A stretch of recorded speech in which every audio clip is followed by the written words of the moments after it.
For tonight's first chapter, it's time to go to war with the Soundmaker by Wattpad star Sam Camp, or as he's known, Sam LaFou. My love is like a flower, I'm trying to get you over. You like love sour, then you should come try my poison. Oh, hey there. I'm Rodney V. Smith. The V is for Vendetta because it's a movie and a bloody feud. And I'm a Wattpad author and star, and also winner of a Watty Award in 2018 for my book, The Cane Field Killer, which is available on Wattpad, so make sure to check it out. Also, look for my comedic vampire series, How Not to Vampire.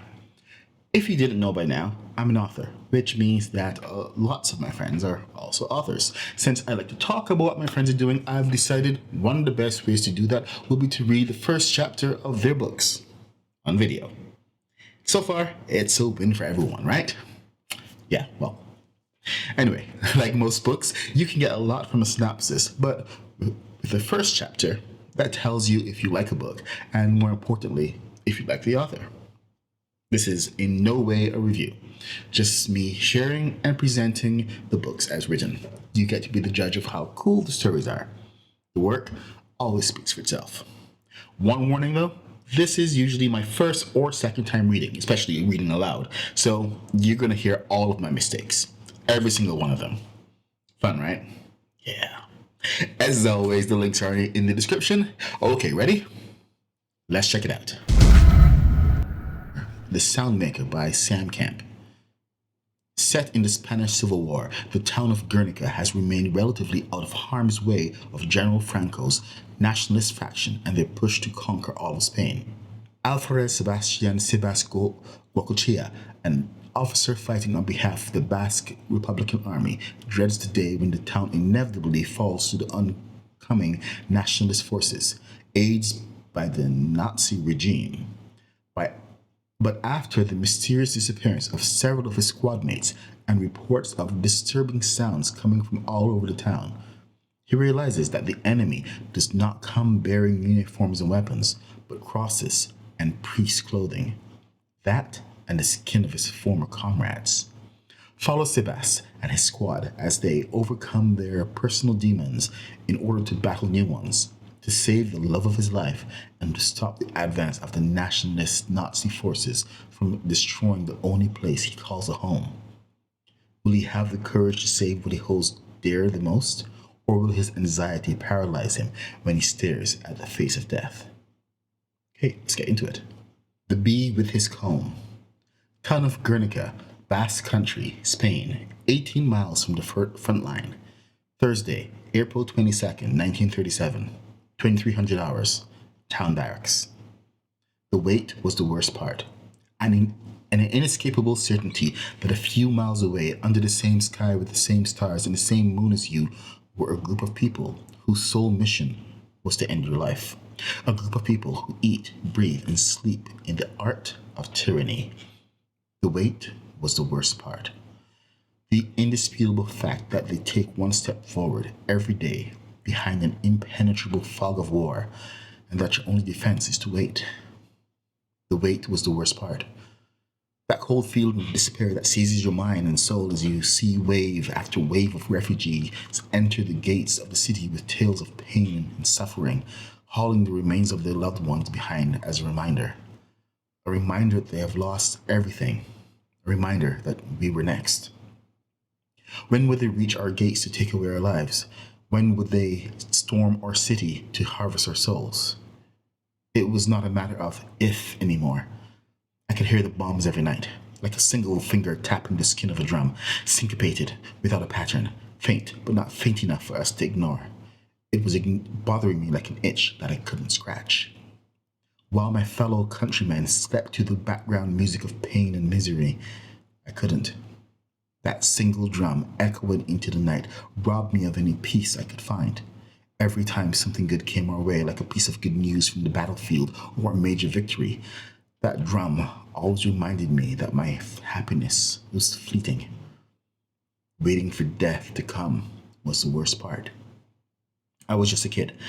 I wasn't supposed to be worrying about my imminent death. I was supposed to be studying the classics like Homer the Bard, whose words would have been etched in the eons of time. What would he say if he saw me, a kid with a silver spoon in my mouth, pretending to be a warrior? Would he laugh? Or would he cry? Would he regard me with stoic indifference? Or would he pity my plight? But you can probably understand why I couldn't sleep that night. The horizon was painted red, and the drums were pounding away their macabre tune. Other people might sleep through that, but I couldn't. No sane person could. But I was the only sane person in the barracks that night, since the rest were sound asleep. That was about to change. Goicochea, Echigare, Lieutenant Aguirre yelled as he stepped into the dingy barrack. The sudden sound made everyone stir in their bed, but nobody dared to move too much unless they wanted to be volunteered into the night shift at the Renteria Bridge, an assignment only reserved to those who earned the hatred of the temperamental officer. Unfortunately for me, that job was usually reserved for one squad and one squad only, the handyman squad, which was my squad. Up now, ordered Lieutenant Aguirre. I wondered what he wanted. Our shift wouldn't start until 200 hours. Whatever the case, I jumped out of the bundle of hay I called a bed in a flash. I couldn't say the same for Tuerto. The lieutenant marched to Tuerto's bed of hay and punted him right in on the lower back. I'm talking to you, Echigare. Each new punt punctuated his one and only order. Wake up! Wake up! Wake up! Tuerto woke from his slumber with a long yawn. He was so fat and burly that each kick must have felt like a tickle to him. His lack of urgency told me that he wasn't aware that Lieutenant Aguirre was fuming on top of him. Eventually, the lieutenant managed to make enough damage to make himself be noticed, making Tuerto quickly stand in attention, or at least as fast as his girth allowed him to. His only eye darted back and forth between me and the lieutenant. I could only shrug. You will cut your rations, Private. Your belly is a disgrace to this army. We are struggling to feed the people, and you're sitting in a cushion of lard. We can feed the town twice with all of your fat. Yes, sir, replied Tuerto. The lieutenant got on his face, almost touching noses with Tuerto. Yes, sir, what? Yes, sir, I should cut your rations, or yes, sir, you're a fat disgrace. Yes, sir, answered Tuerto. The lieutenant spat on the floor between them. Torturing Tuerto was one of his favorite hobbies. God damn it, Echigare. I thought you lost an eye, not your brain. You were useless as a rifleman and an even worse scout. I swear to sweet Holy Mary that if you weren't built like an elephant, I would use your fat bottom as cannon fodder. Yes, sir, said Tuerto once again. I doubt he even knew what an elephant was. Apparently content with his daily abuse, he focused his attention on me. Alférez, he yelled, where is the rest of your squad? You are supposed to report for duty at the Renteria Bridge in 3 hours. I took a look around the barracks. 2 soldiers were missing. Great. I asked, said the lieutenant, where are Loyola and Yarutu? I don't know, sir, I said. It was the wrong answer. God damn you, Goicochea. You have one job and one job only, to make sure your squad is in order. Do you think an officer like you can maintain his rank with your level of reckless abandon? While I wanted to point out that he was our superior officer and he didn't know where they were either, hence making him as reckless as me, I kept quiet. The best thing was to knuckle under and go with it. No, sir. I didn't think so, said Lieutenant Aguirre, spraying saliva all over my face. Find them and report to the bridge, now. You earned a few extra hours in your shift. And with that, he left, leaving us to track down our missing squad mates. To be honest with you, I lied. I knew exactly where they were, but I wasn't going to tell the lieutenant. It was the kind of thing that earned you a trench in the front line around these parts. I waited for Tuerto to get his equipment before leaving the barracks. The building was a repurposed barn north of the city. It wasn't much, but it was enough to hold a couple battalions to defend the perimeter.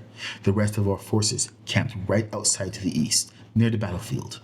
Compared to them, we had it easy, if dull. Still, there were jobs that were better than ours, like patrolling the city square. The checkpoint at the Renteria Bridge was considered one of the worst posts. First, because nobody ever passed through it, and second, if you didn't have good company, it could feel like an eternity. I can't say that the Eraram Tuerto Echigare was a good company to have. He had been one of the first soldiers to fight back against Franco and his revolutionary Nationalist army, but managed to be at the worst place at the worst time when a German bomber took out his whole squad with one bomb. The shrapnel tore out his left eye, hence his nickname, but some of it lodged into his head. He hasn't been the same ever since. I heard he was a good rifleman once. If these had been times of peace, he would have been discharged. But these were no times of peace. The country demanded every man they could get, able or not. Sad, isn't it? The lives of the fine people of Guernica were in the hands of a dim-witted, one-eyed sack of rice. Anyways, we walked out of the barracks to where our squad mates were. The explosions could be heard more clearly outside, accompanied by short bursts of gunfire, probably from a machine gun. You could even see some planes in the distance if you squinted hard enough. "We're going to the Zurito, right?" asked Reto. "Yes," I answered. He went quiet for a few minutes while we made our way through the city. It was completely deserted, as expected. He went quiet for a few minutes while we made our way through the city. It was completely deserted, as expected. When the city of Berriondo fell, about 80 miles from Guernica, the whole town was put under curfew. Only the few dumb, or very brave, dared to roam the streets at that hour of the night. Not that there was anything to do, mind you. Everywhere you looked, improvised barricades made of sandbags and old furniture adorned the facade of every building. School was suspended, and most men were drafted into the Republican Army, lured by some nationalistic spiel about defending the Basque motherland. Puerto began slowing down for some reason, almost dragging his feet through the ground. His hands were fidgety and trembling. "Are you okay?" I asked him. Instead of answering, he only blushed, shaking his head as he resumed the faster march. He soon overtook me, but quickly stopped again. "Puerto, talk to me. We don't have time for this." He took a deep breath before talking to me, all the while keeping his eyes pinned to the ground. "You think Fatima is there?" He might have been dumb, but he still had a heart. I smiled at him and answered with a big pat on his back. "Can't think of any reason she won't, buddy." "Are you sure?" he asked, giving me a hopeful stare down in the process. For a big guy, he could be surprisingly soft. "She lives there, so yeah." "She could be sleeping," he retorted. "What if she's sleeping?" "Then you will see her another day," I answered. "But the longer we stand here, the more likely she is to be sleeping. Time is of the essence." That seemed to make him happier as he began to walk even faster than before, with a spring in his step. His stamina was incredible as we made the 1-hour trip in under half an hour. The Zurito was the last remaining bar in town. They were smart enough to foresee the inevitable collapse of all trading routes from the capital and managed to stockpile a hefty amount of alcohol. The people still need their booze in times of war. Hell, I'll say that people need their booze especially in times of war. Of course, it was mostly watered down wine and rum, but it was something. They also had this homemade beer that was more solid than liquid, but it packed quite a punch. It tasted dreadful. The absolute best thing about the Zurito was Lula. Beautiful Lula. Kind Lula. She was a sight for sore eyes. Have you ever met a person that was as bright as the sun, but as mysterious as a moon? That was Lula. Her smile, oh, how many sonnets did I write in my mind about that smile? Full, mischievous lips that danced as her dulcet-toned voice flowed out of them to drown the sorrows of my heart. And her eyes, don't get me started about them. Ebony ponds that you could get lost in. She was a work of art, I tell you. Needless to say, I was also a bit nervous about the prospect of meeting that certain lady at the Zurito. The house that doubled as the Zurito was at the outskirts of town, right on the western edge to be exact. It used to double as a lodge for weary travelers before the war, but since most roads to the capital were closed, nobody passed through there anymore. All those empty rooms were repurposed as, well, let's say that the Zurito gave young girls the opportunity to pursue an extra means of income. Lulu was not one of those girls, mind you. She was just the daughter of the owner. We managed to hear a ruckus as soon as we approached the Zurito. Broken glasses, shouting, all the stuff. I knew exactly what was happening. which was confirmed when the door opened and a man was thrown out of the bar with such a force that his body came rolling down the hill where the building was on. On any other day, I would have simply ignored it, but I recognized the sand-like hair tumbling down to a halt. We ran to the body, only to see the bruised face of Mikolas Camarada Yaritu smiling like an idiot. One less teammate to find. That's the end of chapter 1. That's it for The Soundmaker by Sam Camp. You can continue reading more of the book on Wattpad by following the link in the description, and you can follow him on social media as well. That's all for tonight, so thanks for joining. Don't forget to click the like button down there and subscribe if you want to listen to me read some more first chapters. I try to update at least 5 days a week, and there's always something new to read, so I'll see you around. Happy reading.